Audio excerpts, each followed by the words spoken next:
नमस्कार दोस्तों, स्वागत है आप सभी का एमएस क्लासेज में। और दोस्तों, आज की इस वीडियो में मैं आपको मॉडल पेपर क्लास 10th जो साइंस का मॉडल पेपर है 2024-25 उसको सॉल्व कराऊंगा। पिछली वीडियो में हमने एमसीक्यू सॉल्व किए थे और इस वीडियो में आगे के क्वेश्चन सॉल्व करते हैं। पहला क्वेश्चन है, शाक सब्जियों वनस्पति द्रव्यों का विघटन होकर कंपोस्ट जो बनता है वो किस टाइप की अभिक्रिया है। तो ये जो रिएक्शन होती है ये होती है एक्सोथर्मिक।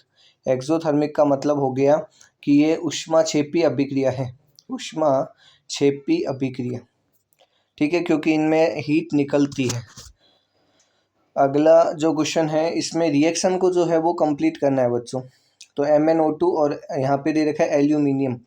तो यहाँ पे ये मैग्नीज का ऑक्साइड है जिसकी एल्यूमिनियम के साथ जो है रिएक्शन आपको बतानी है, तो इसको कंप्लीट करेंगे। तो यहाँ पे जो है एल्यूमिनियम ऑक्साइड बनेगा बच्चों, ये बनेगा Al2O3 और साथ में जो मैग्नीज है वो अलग हो जाएगा इससे। ऐसा इसलिए हो रहा है और साथ में ऊष्मा निकल रही है, ऐसे इसलिए हो रहा है क्योंकि जो एल्यूमिनियम है वो मैग्नीज को है वो कर देगा डिस्प्लेस, यानी कि विस्थापित कर देगा। तो ये विस्थापन अभिक्रिया का उदाहरण है। अगला दे रखा है, मिलकर डैश और डैश मिलकर केंद्रीय तंत्रिका तंत्र का निर्माण करते हैं। तो केंद्रीय तंत्रिका तंत्र जो है वो किससे बना होता है, बेसिकली ये क्वेश्चन ये पूछना चाहता है। केंद्रीय तंत्रिका तंत्र यदि मैं बच्चों बताऊं आपको तो ये होता है ब्रेन और स्पाइनल कॉर्ड। स्पाइनल कॉर्ड यानी कि मस्तिष्क और मेरुरज्जु से मिलकर बना होता है।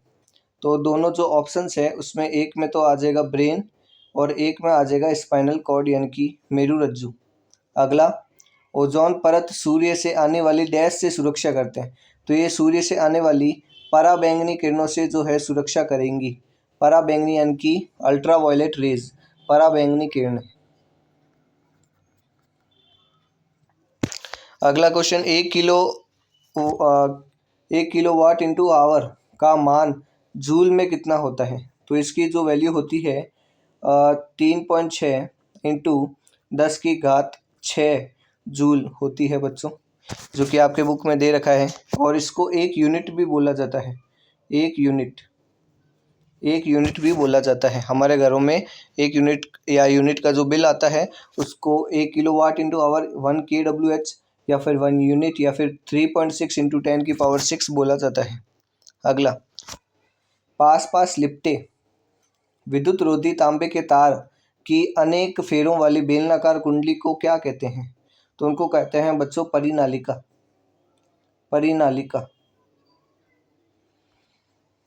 परिनालिका या फिर उसको बोलते हैं सोलेनॉइड। आगे बढ़ते हैं, अति लघु प्रश्न दे रखे हैं। पहला प्रश्न दे रखा है, होमोलोगस सीरीज कौन सी होती है। तो होमोलोगस सीरीज ऐसी सीरीज है दोस्तों जिसमें कि सिर्फ CH2 की जो संख्या है वो बढ़ती रहेगी। CH2 की संख्या बढ़ती रहेगी, लेकिन उसमें जो क्रियात्मक समूह होगा, मान लो OH है तो OH ही रहेगा, और कोई COOH है तो COOH ही रहेगा। मतलब क्रियात्मक समूह तो वही रहेगा, सिर्फ CH2 की संख्या जो है वो बढ़ती जाएगी। तो उसे समजातीय श्रेणी कहा जाता है। अगला, तेल एवं वसायु खाद्य पदार्थों को नाइट्रोजन से क्यों जो है प्रभावित किया जाता है। या जैसे वो चिप्स वाला क्वेश्चन होता है कि चिप्स के पैकेट में नाइट्रोजन की गैस क्यों भरते हैं, ताकि चिप्स जो है वो संक्षारित ना हो, चिप्स जो है वो विकृत गंधिता से बच सके। मतलब कि जो है उनको खराब होने से बचाया जा सकता है। ऑक्सीजन उनसे रिएक्शन नहीं करेगी और चिप्स लंबे समय तक खराब नहीं होंगे। अगला, एक ताजे दूध के pH का मान 6 होता है, दही बन जाने पर pH का मान क्या परिवर्तित होगा। देखो, ताज़ा दूध जो है 6 है, मतलब कि ये एक्चुअल में है एसिडिक की। फिर उससे जब दही बनेगा तो इसकी pH जो है वो और कम हो जाएगी, क्योंकि अब इसमें दही में लैक्टिक अम्ल की जो मात्रा है वो बढ़ जाती है, जिसके कारण उसकी pH जो है वो और कम हो जाएगी। अगला, सोडियम की इलेक्ट्रॉनिक बिंदु संरचना बनाइए। देखो बच्चों, जो सोडियम है वो 11 नंबर पे आता है। तो और इसका इलेक्ट्रॉनिक विन्यास या इलेक्ट्रॉनिक कॉन्फ़िगरेशन होता है 2,8,1। तो इसके सबसे बाहर कितना है 1, तो इस पे एक डॉट बना दो बस। तो जो सोडियम है उस पे एक डॉट बना दो, वही उसकी बिंदु संरचना हो जाएगी। अगला क्वेश्चन, रक्त दाब मापने वाला जो यंत्र है उसका नाम बताइए। तो ये काफ़ी अच्छा और फेमस क्वेश्चन है।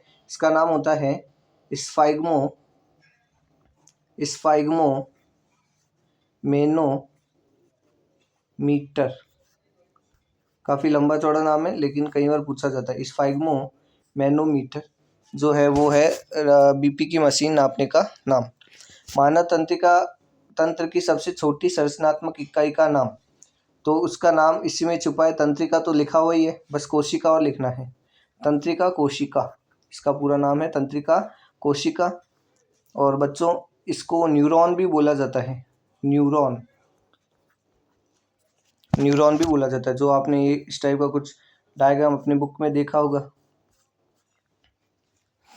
जिसमें द्रुमिका वगैरह होते हैं। आगे बढ़ते हैं।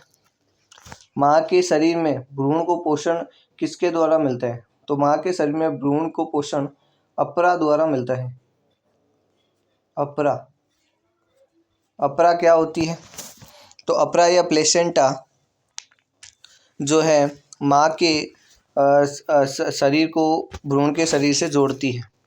अगला, जीन किसे कहते हैं बच्चों। तो जीन क्या होता है। जीन डीएनए का एक छोटा टुकड़ा होता है जो कि हमारे लक्षणों का नियंत्रण करता है। जीन डीएनए का एक छोटा टुकड़ा होता है जो कि लक्षणों का नियंत्रण करता है। लेंस की क्षमता का मात्रक बच्चों, लेंस की क्षमता का मात्रक होता है डायोप्टर। लेंस की क्षमता का मात्रक होता है डायोप्टर। अगला, प्रकाश के विक्षेपण को परिभाषित कीजिए। विक्षेपण का मतलब होता है जब जो प्रकाश है वो उसको एक प्रिज्म में से होकर गुजारा जाता है तो वो 7 रंगों में विभक्त हो जाता है। तो प्रकाश, श्वेत प्रकाश या वाइट लाइट का ऐसे 7 रंगों में विभक्त होना ही विक्षेपण कहलाता है। अगला क्वेश्चन देखते हैं। किसी अज्ञात प्रतिरोधक के सिरों से 12 वोल्ट की बैटरी को संयोजित करने पर परिपथ में इतनी विद्युत धारा प्रवाहित होती है। प्रतिरोधक का प्रतिरोध परिकलित कीजिए। तो इसमें सिंपल ओम का नियम लगेगा, जो कि होता है V बराबर I इंटू R। तो यहाँ से अपने I फाइंड कर लेंगे।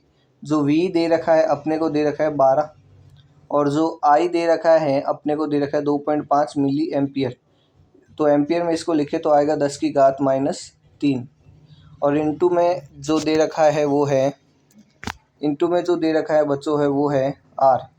तो R इससे ज्ञात हो जाएगा, बस इसको इसके नीचे भेज दो और आप जब वैल्यू कैलकुलेट करोगे तो आंसर आ जाएगा। अगला, चुंबकीय क्षेत्र रेखाओं के कोई 2 गुण बताइए। चुंबकीय क्षेत्र रेखाएं, तो जो चुंबकीय क्षेत्र रेखाएं हैं वो यदि आपने देखें N2S, तो वो नॉर्थ से निकलती है और साउथ में एंटर करती है बाहर की तरफ, और अंदर की तरफ क्या होता है, साउथ से निकलती है और नॉर्थ में निकलती है। जबकि चुंबक की जो बल रेखा है वो कभी भी एक दूसरे को ऐसे काटेगी नहीं। क्यों नहीं काटेगी, क्योंकि काटने वाले पॉइंट पे उसकी 2 डायरेक्शन हो जाती है, जो कि पॉसिबल नहीं होता। अगला, लघुत्तरात्मक क्वेश्चन या सेक्शन भी दे रखा है बच्चों, जो कि अपने नेक्स्ट वीडियो में करेंगे।